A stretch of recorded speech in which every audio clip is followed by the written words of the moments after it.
Jean-Marc Aboun na minute aza système à réflexion na minute eza lokwa mwana belisi motabelisi mwana sika kintuntu itoye komi elenge yoka conseil ya mutumtu ata mwa mukia memeli ayebise Jean-Marc boyeboy mais là on a sepela Jean-Marc soka fandi kaka na batu wana seki amilingite po bomoni Jean-Marc alobi makamba démission na batu na IDPS ba sepeli babi bokende yona Augustin Kabuya bokende ba fils mukoko ba diabanza ba salele ba droit de réponse qui veut dire batu afandi na ba balingi ete yango na yebisa mwana mai Jean-Marc Aboun mwana mai mwana kingabo mwana mai kwa toza ba génération moko Jean-Marc Obota mwana lokwa ngate étudiant à la milité que mwana mai tiviet ba tuna ba kabila génération moko Nicolas za ba président Fayulu ba président Félix ba papa Muzitu parce que yemoko akoki ko bunda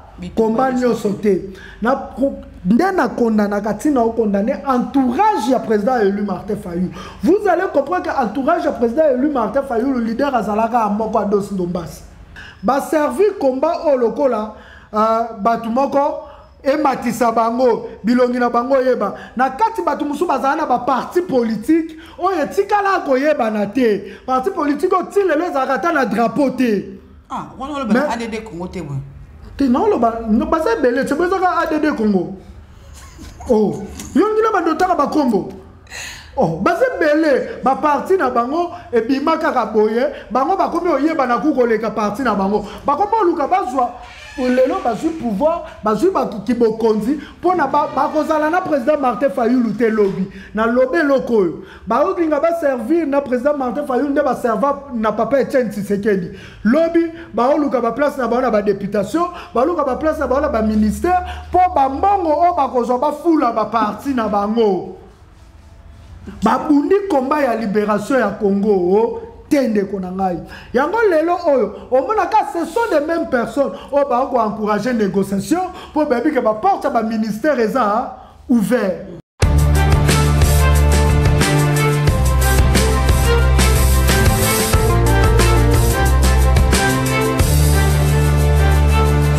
Boté bandeko balandi ya Dimania Télévision avec Maman Grâce Tumba, Dimania Télévision nous sommes comme Lilo Yembi Nani Yembi Trésor King Bukele Kolo Congo nous te meka kuswanaye makamatali République démocratique du Congo entre autres makamope à ville province de Kinshasa soyez toujours branchés sur Dimania Télévision pour rien rater avec Maman Grâce Tumba directement copé ça invité na biso ya mokolo molelo mbote. Bonjour madame Boka Trésor King. Niyenge matombe ngeta losako. Bonne santé. En rythme ya Félix Antoine Tshisekedi, en rythme ya comédie ya IDPS Jean-Marc Aboun Félix Antoine Tshisekedi mututu aza emporté nango na rythme ya négociation oyo batu bako senga pona saigner za la dépolitiser.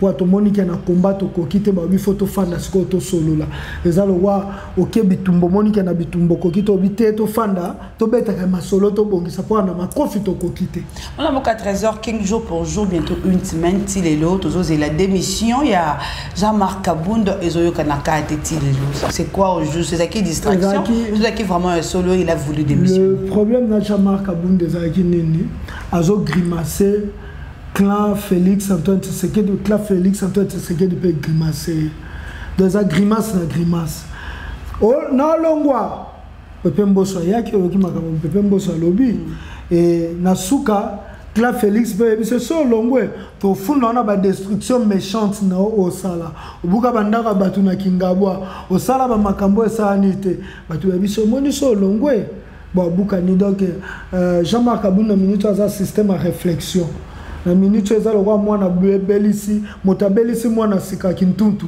itoye komi elenge yoka conseil ya mutumtu ata mwa mukia memeli ayebise Jean-Marc boyeboy mais là on a sepela Jean-Marc soka fandi kaka na batu wana seki amilingite po bomoni Jean-Marc alobi makamba démission na batu na IDPS ba sepeli babi bokende yona Augustin Kabuya bokende ba fils mukoko ba diabanza ba salele ba droit de réponse qui veut dire bato afandi na ba balingi ete yango na yebisa mwana mai Jean-Marc Aboun mwana mai Mwana Kingabo, mwana Mai.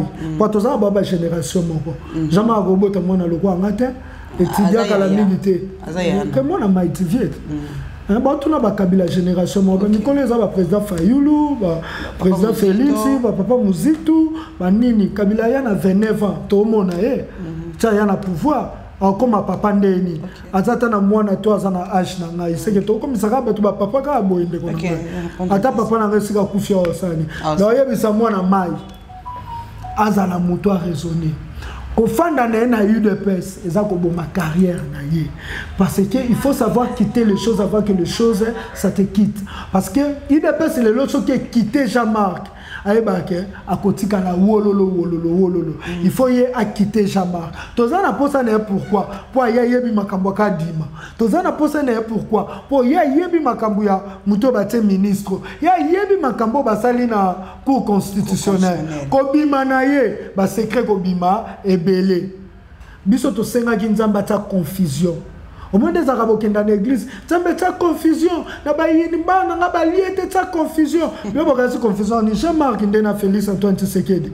Confusion yangwana. Tout rababel et kouei. Si que ce Jean-Marc a tenu tout ma casa tonga sous tout rababel.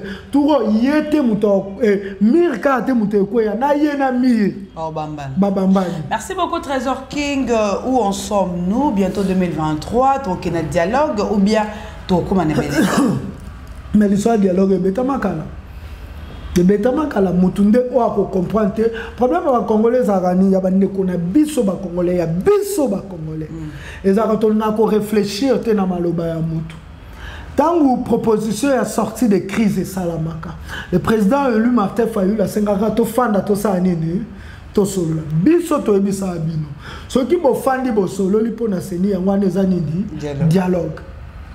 Batu balobi o to senga kalisusu bapesa biso date limite ya makambo bapesa Félix Antoine Tshisekedi proposition ya sortie de crise date limite nango za date nini pour te ebe que soto komi 2022 ce qui proposition sortie de crise babi batango na application yana lo bato bima ba prophète pour ani bozongi sa be mission na biso et mission o ba finga ngai o ba critiquer ngai o ba lo ba kingo ko critiquer président Martin Fayulu te na zongi si lisu makambo na za seto sala na Joël Kombe si je me trompe pas nabi proposition elingi kolobani eza likanisi na yo o imposer batu to pesi batu likanisi na bota likanisi na sortir elingi kolobani kolongwa na liemu kopimisa na liemu supu kende na lie mususu et crise elingi kolobani oh crise wana eza loko biso te to lukaki pona kolakisa ke Félix Antoine Tshisekedi aza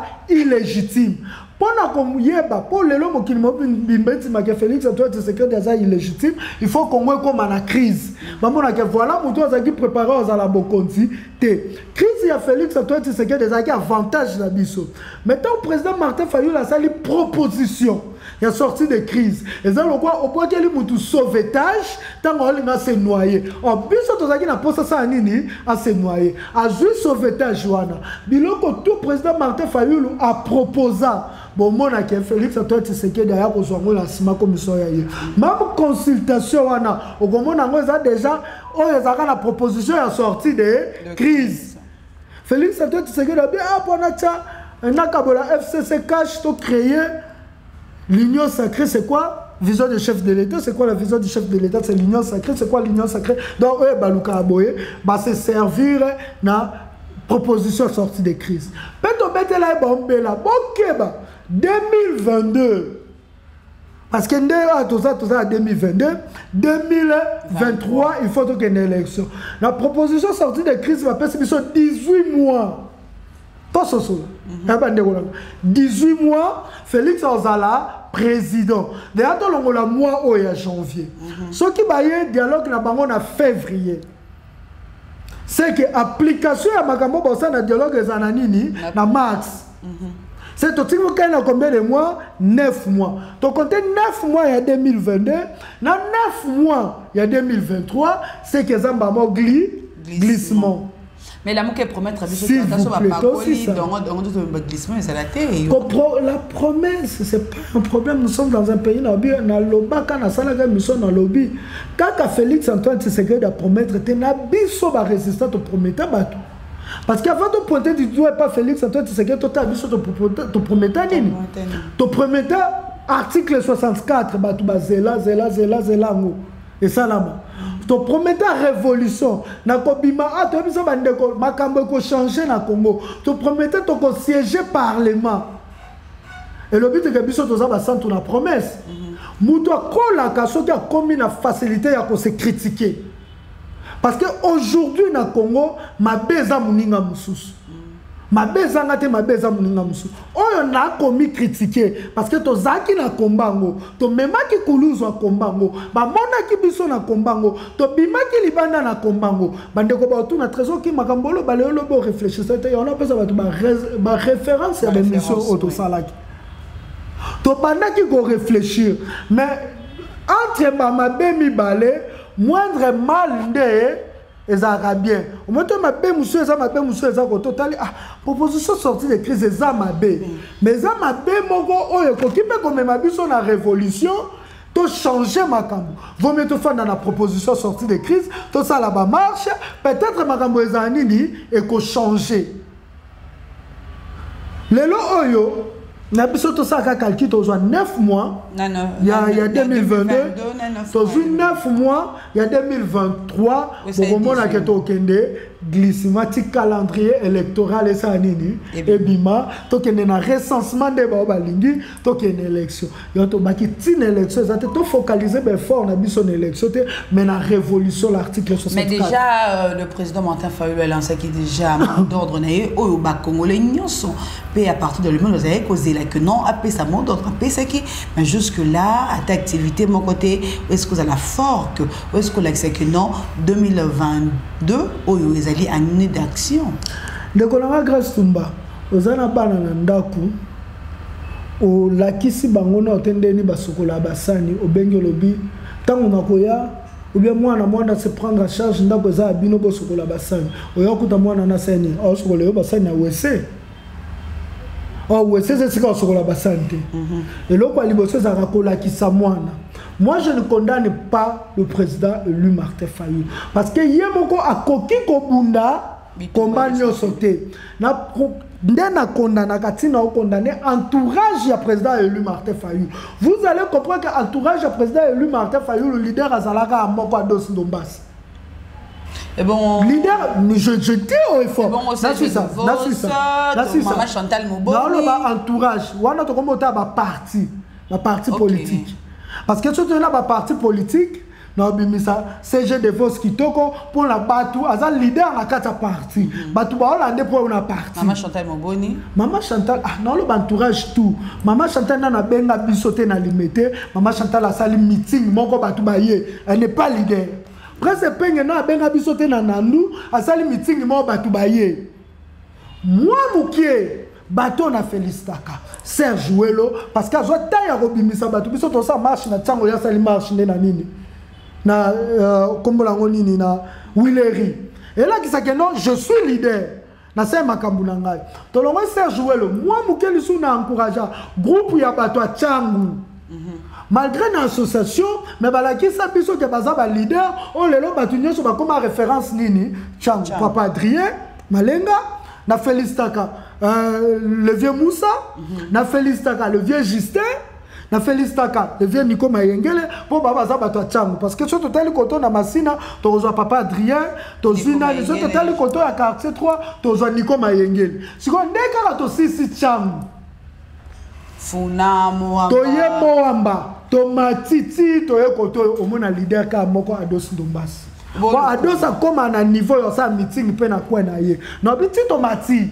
dans le Congo petit on a aboté na CG de Vos mais non bien ti tomati ata CG de Vos na nous tête to kenda ko activité mobwe CG de Vos ça na combo na ye oh combat to bunda to ça pas amitié to bunda combat na UDPS et loko bando ça la poids ya papa Etienne Tshisekedi des qui ba leader ya C ba leader ya sende nini papa tena koki otelema alobi batu babima ba yo tsa papa tena résidence surveillée to ba tsa papa tena résidence surveillée ba leader wana ya se babimi lelo ba marche tout président élu Martin Fayulu a organisé au monde a kaka président élu soka ye batu balande e batu na tout babimi na sima président élu Martin Fayulu ate mutu mote atenda tete o alobi président élu Martin Fayulu banda marche non na tsangu ngai no banda marche na ngana Kingabwa ngana banda marche na ngali mete parce que naza leader na commune mais tout monde marche au salama qui na mila pro na 4cc ba yaki de part ou d'autre tout monde qui c'est marche ya moins populaire na ba marche tout o la muke benga batu les gens marchent à mila pro na 4cc muto contredire ngazate o ça qui marche moko fait ça coûte plus populaire parce que batu basangani FCC nini marche à souka o batu babete la to les gens marche au yangaba marche à souka ouais salama ouais ningisa ezaka marche ya ngaba le jour ba yoko fanda pembe na président élu Martin Fayulu pendant toutes ces années pour abasala ba kombo na bango nana lo bana ko reprocher malgré ndena reprocher à batu bazora ka balaiti président Martin Fayulu au trésor king a fini président Martin Fayulu président Martin Fayulu aza musapimo ko ka ko sokole longi te dira ta onyoso ba servi combat au lokola batu moko et matisa bango bilongi na bango yeba na kati batu musu bazana ba parti politique o etikala ko yeba na te parti politique o tile les arata na drapeau te on le ba ADD Congo te bon te non lo ba no ba se belé c'est besoin ADD Congo oh yongi na ba dotaka ba kombo oh ba se belé ba parti na bango e bimaka ka boye bango ba komi oyeba na kukoleka parti na bango ba komo luka bazwa lelo bazui pouvoir bazui ki bokonzi pona bakozala na président Martin Fayulu te lobby na lobé lokoyo baokinga ba servir na président Martin Fayulu nde ba serva na papa Etienne Tshisekedi lobby baoluka ba place na ba députation baoluka ba place na ba ministère po ba mbongo o bakozwa ba fula ba parti na bango babundi combat ya libération ya Congo tende konangai yango lelo oyo omona ka ce sont les mêmes personnes o ba ko encourager négociation pour baby que ba porte ba ministère eza ouvert baby que ba porte ba ministère ba okena ba ministère ba ofanda ngala banda bato la muka ba banda ko monisanga pasi tangu na bimisa vérité que boza ba leader te il faut beaucoup ba leader chaque moutou boya que si ka président Fayulu azate na za siboka kuna bimisa lo monobi na kaneli bino leader tout ya komi tout on mone pembe na président Fayulu ngamo na bengane bo bimisa ba leader pété que baba tam ti ba ya matete ba benga ngapo ani trésor qui nga leader mais ngato tamo na mo pe mobilisation trésor qui mobilisation makasi to makasi te ka ndambu oyo mona wana yebisa bango moins de 100 personnes attends moins de 100 personnes na baba bimisa attends moins de 10 personnes parce que le leader déjà ce qui a 20 personnes 30 personnes 50 personnes 80 personnes na za de leader merci beaucoup trésor leader ni na comment na niveau kutu ba mobilisation les rassemblons il faut y avoir trésor king député trésor king ba pese mbonga mobilisation te trésor king atomoni 80 personnes à sima na combat o ba tu ba croire na yo ba tambwana ba ba kende ba bimisa tala eza ba rema musuto oza ka ba ke ba négociation ba zo ba poste ba kana négociation ko salema donc négociation ko salema ba zo ba poste oh ba tu ba lembo mobilisation ya mila pro cal cc ba lo ba vérité na télévision pourquoi ba linga biso to panza po boyoka bakenda mila pro cal c'est non pour la recevoir Congo mais pour na ba ko lia mbongo ya mobilisation et bima tant président élu Martin Fayulu la boya catholique pas protestant na FCC tangi na lobani président élu Martin Fayulu la boya mbongo na na fade mais ba bazwa ngo na kuzu pour na ba salir ka kombo nani ya président Martin Fayulu président Martin Fayulu aza mukolo ye moko ayebi ndeni o memela makambu ne nga trésor king na fox c'était président élu kende boye sala boye mais na obika tolaki bango bazwa ba poste balingi ki ministère bazwa onini o bazwa ba bourgmestre bazwa ba toza ba rema na bango. Merci beaucoup trésor king Bukele mali meto ki to chuter pour to lobby ba émission monsieur ça la juste 20 minutes yo na nga toyebi trésor king to te peli sur l'état de siège. État de nini? État de siège. Les Arabes. Na estate. Nga gasi ya matete. Pas matete pe bourgmestre za li soutien. Mais ya est za la kaka. totika opesa bilo mususu tofandi boye tokoma obeta masolo nango topesa ngo ngenge tosani état de siège bato bakende COP na bango bamilitaire bakende COP na bango bayebi moni ke COP yango esila te il faut tobimisa esu barebele mosusu mpo toliaka mbongo tolobaki bokoma bokokozwa bato bazalaka na rébellion botie bao baencadre baétat de siège. Vous avez pris les anti-valeurs pour diriger valeurs. Bon, le bakeno, tolinga mboka ke liboso, s'il vous plaît. Ndeko na ngai. Na loba makambo armée ya Congo, botu ne di kape na kenda wapi. Mais makambo keba tsa bango na bandako na bapwani. Keba longo la bango armée. Balongo li bango ni armée batie John Tsibango, général John Tsibango. Aza un problème na banane. Balongo la ye babimise kasho me bafandi se babi zwaka mbongo no liaka me mali bende vimba na yo John Tsibango koma vimba so monye ba vimbi tolo asayeni parce que baninga ba osa COP na ba on armée état de siège ça COP ya Félix Antoine Tshisekedi na Kagame na ba pire petit na bango ya armée. Le roi bayoka ke Kabila azape na ba mabulu ne ya ba minéraux biso peto tinda ba expert na biso mabulu na biso ezala eza système ya pourcentage ndenge nini ezala ka kombola ngo nini léopard. Moi, je tout kuna baze siko ba kotika pourcentage. Kwa baza wana moi 10% moko sala nini?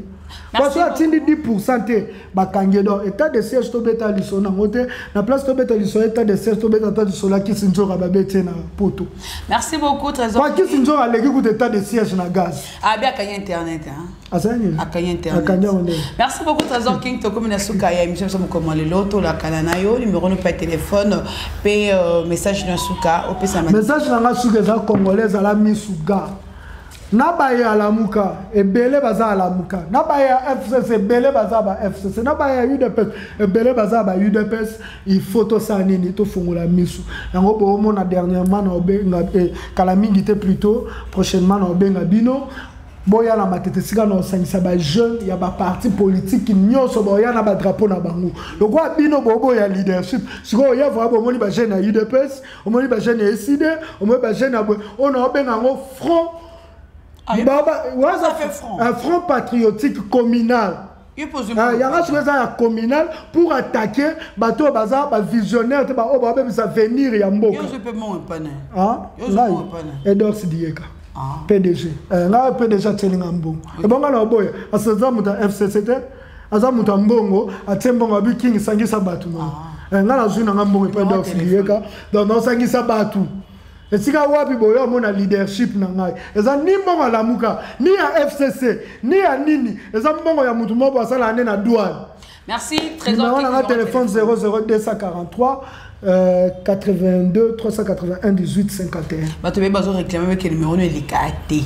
Sur les cartes, c'est bazar malchance. Baluka ba benga jouer. Merci beaucoup Trésor King, merci pour les hommes tous qui le beaucoup côté la vidéo sur Djimanya Télévision. Bon continue toujours à vous s'abonner avec Maman Grace Toumba pour rien rater. Quant à moi, je vous dis vraiment bye et au prochain numéro.